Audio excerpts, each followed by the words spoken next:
in loving memory of Jonathan McKenzie, gone but never forgotten.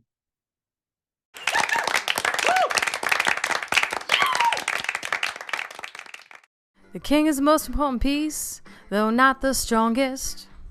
He can move one square in any direction. If he is not safe, well then you lose the game. The king is in checkmate. The king is in checkmate. The king is in checkmate. The king is in checkmate. One king, one queen, two bishops, two rooks, two knights, two players, 8 pawns, one board. Thanks for tuning into the Pawn Moves First podcast, where my name is Vicky, and my co-host Ralph, we talk about, Ralph is saying hi, in case his podcast style, waving his hand. And we talk about chess, and we talk about the show Neighbors, which I produced. It was on public access, where we went around teaching the basics of chess through music, movement, and song. What's different about this season, our third season, is that not a lot of singing, some singing. We didn't, Ralph, we didn't do the auditions. I think when you get that, we tried once, and we had this little boy that came down. His mother didn't understand what we was doing. And that's what we did. But what I want to get into first, Ralph, is the tournament that I believe just finished up. No, it's still going. It's still going. Okay, hold on then. Independent tournament still going on. Independence Day tournament is still going on. It's in the final round, and it's two players. It's YDTD versus YDTD is from America. Chevalier Chess is from Hungary, and those two are battling it out to see who wins the tournament. Okay. I see it right there. Let me move Chevalier and YDTD, and we're going to see something YDTD, aren't we? Yeah, YDTD. Is very outspoken. He's very brash, and he is the club champion. And I gave you a few snippets of what he had to say, his mentality when playing in these Let's Castle games. Well, the best thing about this season, the third season, is, I already said in the introduction, and we'll see it again when Joyce comes up, that when Joyce asked me, well, I'll help you get the program in, but you have to talk about bullying. Okay. And, when you put yourself, and I realize chess, whenever you sit down at that chessboard, you are instantly the king. Yeah. And you have all these, you have the pawns, you have all these things, but you're the king. And that takes, I see that in chess players, it's that attitude that I love, Yeah. And I think that's the attitude that will get us past bullying. I think, or even if someone is being bullied, if you look at yourself as the king, you see how much support you really have. Yeah. Well, I'm a firm believer of your chess game takes on your personality. If you're a really aggressive person, then it usually comes out in your game. You're going to attack. You're going to be very aggressive in how you approach chess and the way you play. If you're a really meticulous person, if you're very careful, very fastidious, it's going to come out in your play. You're going to make sure all your pieces are defended. You're going to be very careful in how you play. So I think the way you play chess takes on your personality. Okay. So I'm a firm believer of that. Okay. But one thing you must have when you sit down to play is you have to have a sense of confidence about your game. Yes. You can't sit down and feel like, oh well, I'm just here to survive, and you can't have that mentality. Otherwise, you will lose. Yeah, but if you sit down, you got to come in there and be like, look, I know how to play this game, and I'm here to kick your butt. Exactly. You don't necessarily have to verbalize that, but you got to have that quiet sense of confidence in you. Otherwise, you're going to get run over. Yeah. But you get run over a few times, you kind of stop it. That's when you get up on your game, you sharpen the skills, you get your strategy down. Absolutely. But I think you just have to have something in the beginning, Well, that's that's the premise we're working on for this third season of The Pawn Moves First and the show Neighbors as we look at it. And I'm so glad you're here with me, Ralph. Now we're gonna go to the next video. Okay. Let's see. I had it all in my head. I clip one. I just showed it. Okay, let's see. All right, here we go. There we go. That's YDTD right there. Yeah. And that's me asking him a question. Okay, it's easy peasy. It's just 41 seconds. We can listen to it. If you want to put some commentary in, I'll just stop it. Okay. Now, that's a good segue. Now, there's questions. These two players have complained that you will not meet them over the board in person to play a chess game. Why is that, YDPD? They have been seeking you out. They want to test your gangster. They want to see if you're the real deal in person. And each time you have denied them that. Why is that? Hey, Ralph, number one, YDTD don't like to waste his time. I'm not traveling up to that Yonkers to play somebody who can't even get into a tournament. Now, I apologize about the language. YDTD can be a bit brash, but these guys have been trying to play a chess game with him live and in person. And they want to see if he really is as good as he is in person over the board as he is playing chess online. And he keeps denying them that opportunity. And because, his reasoning is, why am I going to travel to where they are, which is Yonkers, and he lives in Brooklyn, by the way, to face below average skilled players? It's a waste of his time. It's true. and Vicky, he would be happy what that does you he said have to that. prove? Why does he have he to would be prove happy that you said that. Yeah.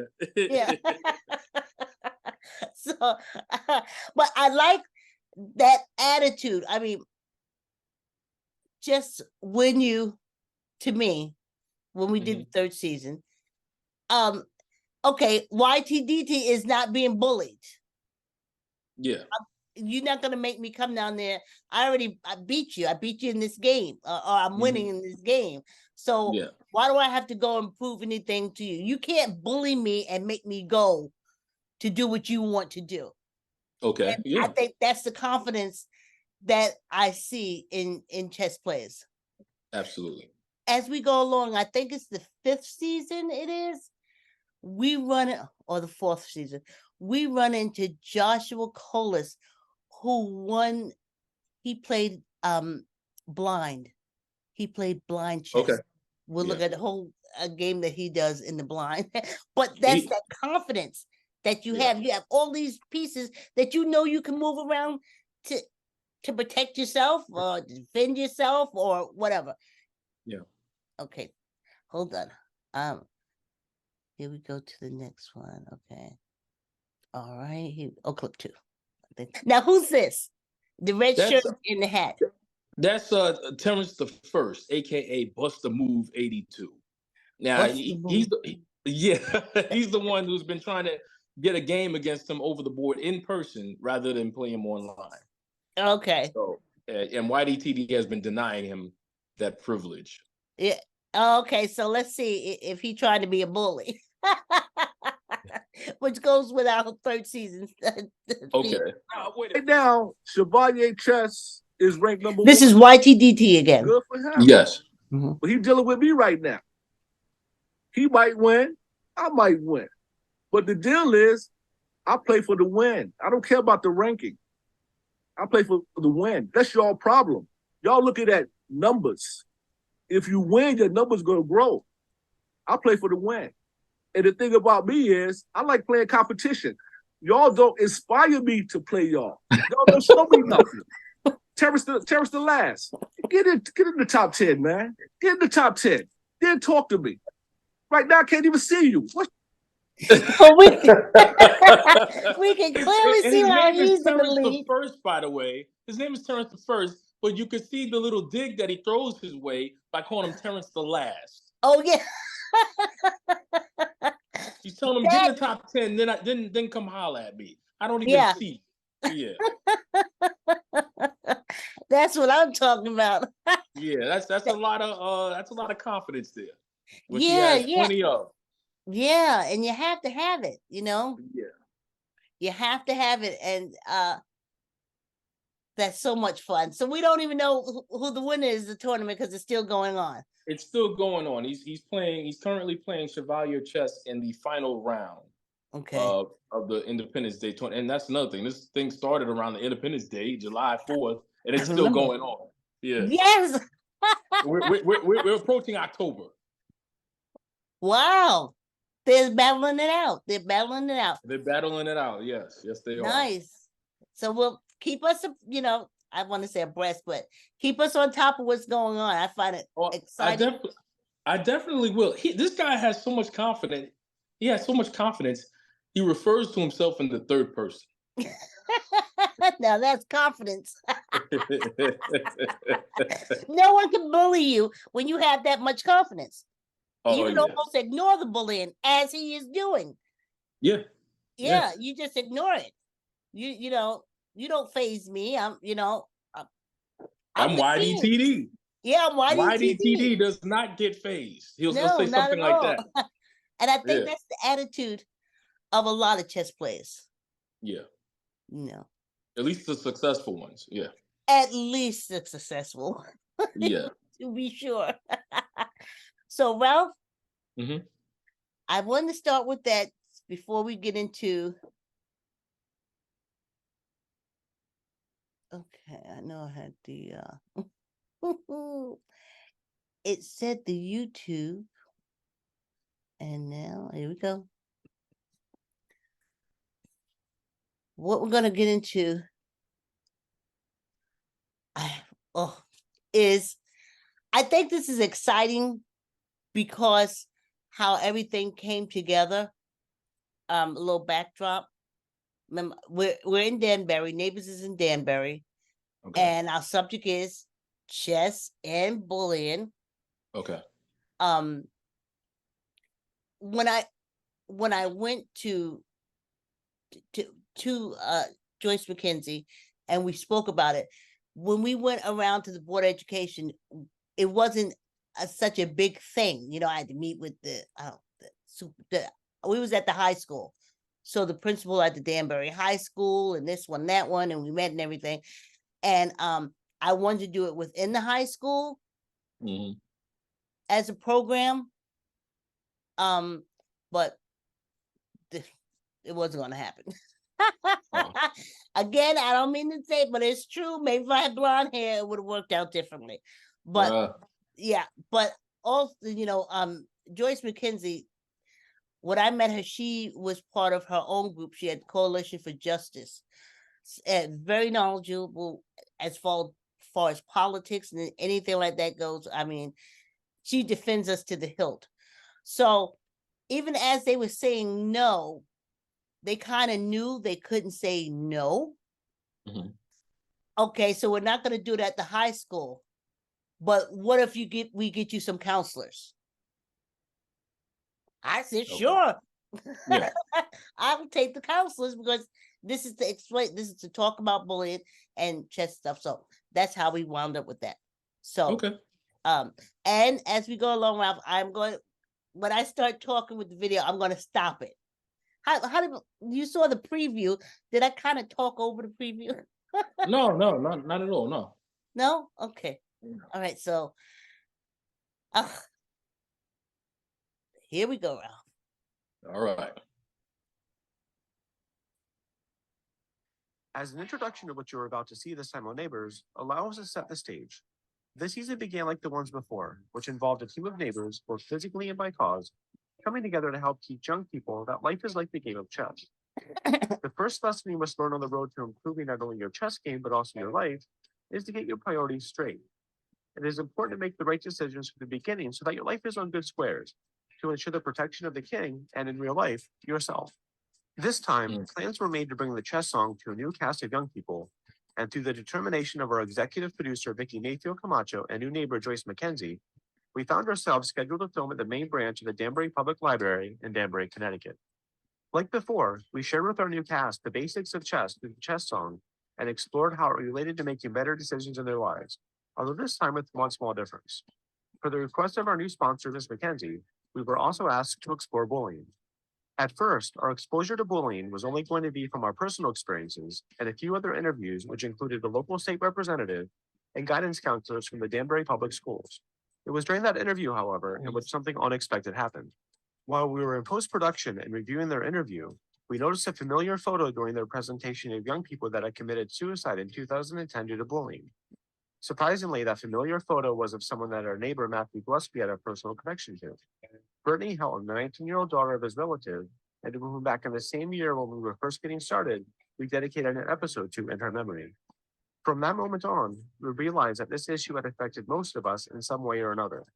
So our resolve became strong and our mission even more clear. Bishop, In the following episodes, you will see how we expanded our exploration of chess to combine not only the basics of the game, but also with what each chess piece could represent in real life as lifelines for those being bullied, whom in this story are represented by the king. And now we present Neighbors. Okay. So I didn't talk over Matthew. So we're at the library and you saw my daughter. It was my daughter, Joan, who will probably join us next month when we record, Antoinette, and we're getting ready to do that. And what's so strange about this, Ralph, is that finding Brittany there, Brittany committed suicide. We didn't say that. I saw that. Yeah. Brittany committed suicide from online bullying. Okay. And like I said, that was 2010, and then like 3 years later, we're doing this bullying thing. We didn't plan it. Like Matthew and I didn't say, "Oh wow, Brittany was bullied. Let's do a episode." We didn't say that. It never crossed our mind. It wasn't until I was speaking to Joyce. I was like, we'd like to bring neighbors. We can teach a chess song. We can start. Usually, when we go places, we start chess programs. Okay. I said we'd like to do that in Danbury, and she was like, "Yeah, but you got to do chess and bullying." Still, we didn't connect the dots that maybe we should have did this anyway because we had Brittany's story of being bullied, but it still didn't enter my mind that. So when we did that, just to have those social workers, and Brittany died in Pennsylvania, Philadelphia. Okay. Yeah.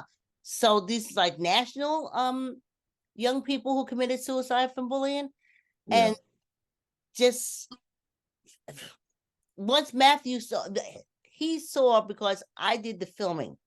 So I took it and sent it back to him, and he was like, "Vicky, there's Brittany." I was like, "Oh, come on." And say yes. So it made this season episodes with chess and bullying like it was supposed to be.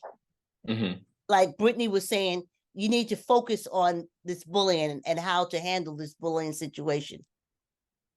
So we'll go back to Neighbors. Neighbors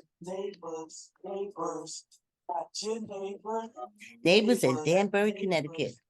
Yes. Oh yes, all of us dancing. So you got the steps down. Darlene. Right. Okay. Darlene is very tall and she has dreads. She just the best ever. She's the add-on to it. The time has come. Okay.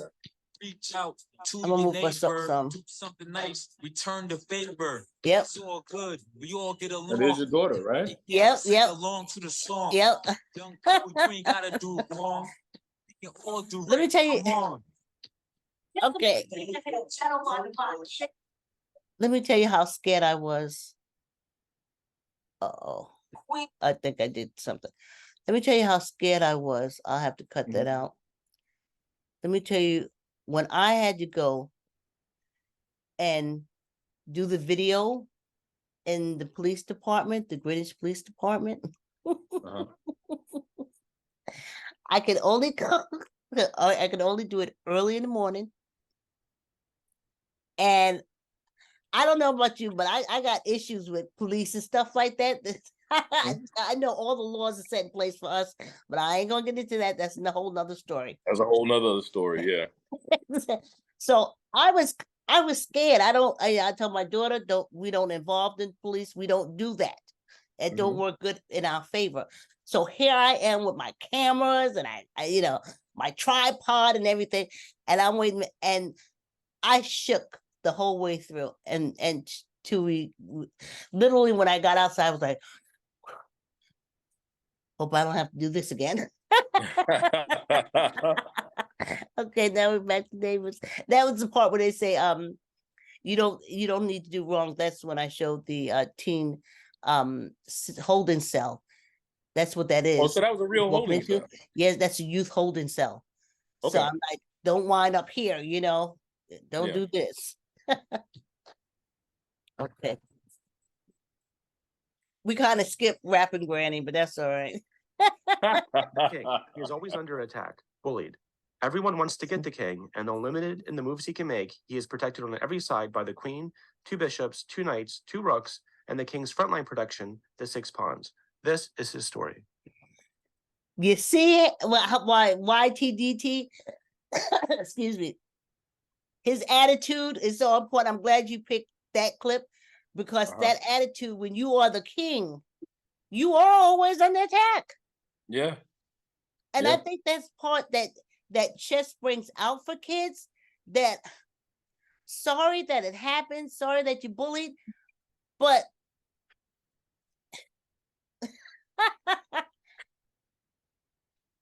you kind of are. Yeah. Because you're the king of your own life. You're the king of it. So it happens like that. But what you do to fend off those attacks is, I think it takes critical thinking, which again leads me back to chess. Well, another metaphor is, there's strength in numbers.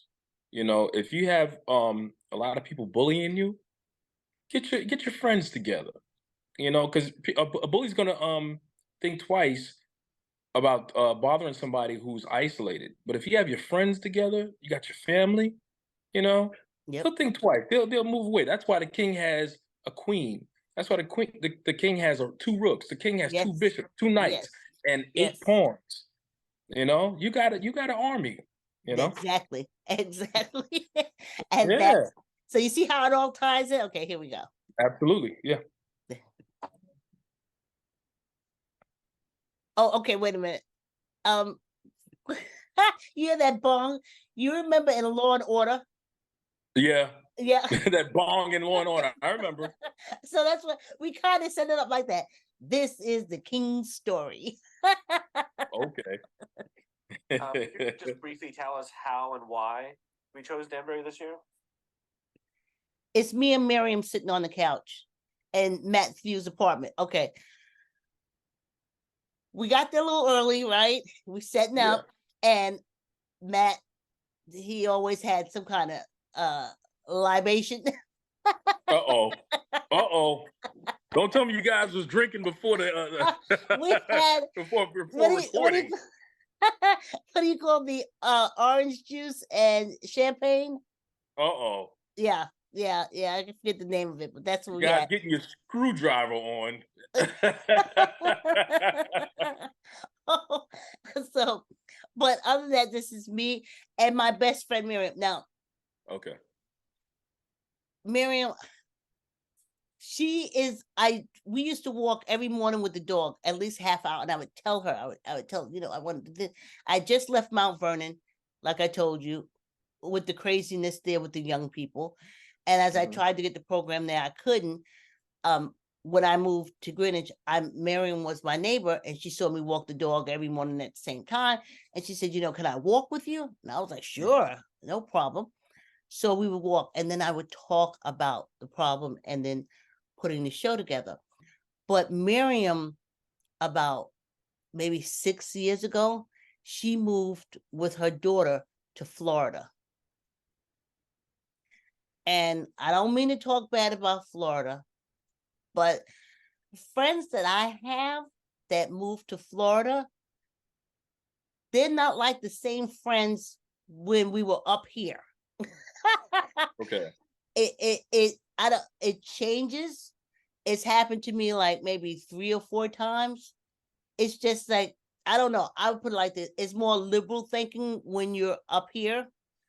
And somehow when you get down there, you're thinking, to me, is not so liberal. So Miriam went down there, and I wanted to reach out to her or call her, something like that. But I know that our friendship could only be a state of Connecticut friendship. Very hard to be a Florida friendship. Okay. Yeah, and like I said, I have friends there. I have New York friends that, I mean, New York friendship was great. They went to Florida. It wasn't a friendship. So I miss her a lot, and I think about her often because we had 3 good years together. And now let's castle with Ralph. Hey, what's up, guys? LFO7 here for Let's Castle Chess, here to talk about what you should do when your king is under attack. This also coincides with what you should do if you are ever under attack from a bully. Normally, what any organism does, whether they be a human or an animal, when they are presented with a threat, is one of 2 things: fight or flight. Same applies for chess. When your king is under threat from, say, this rook right here, it'll either do 2 things: fight or take flight. For example, the rook on e3 is checking the king on e1. So what do? Well, one of 2 things. You either fight with bishop takes e3, removing the threat of the rook on the king. Another option is fight by blocking the check, the rook checking the king with knight to e2. The knight blocks the check from the rook on the king. So the king is no longer in check from the rook. The last option is flight. Just simply moving your king to d1. Your king is no longer under threat because it ran away. So again, when you are under threat, meaning your king, or this could, mean you under a threat from a bully, there's 2 simple things, 2 options: fight or flight. You're either going to take a stand and fight by removing what's attacking you, or blocking, defending yourself from what's attacking you, or you can run away from the threat. King to d1. I'm LFO7 for Let's Castle Chess, saying stay tuned, and I'll see you soon. Thanks for tuning in to the Pawn Moves First podcast with me, Vicky, and my co-host, Ralph. And we'll see you next time. Yeah. Thanks for tuning in.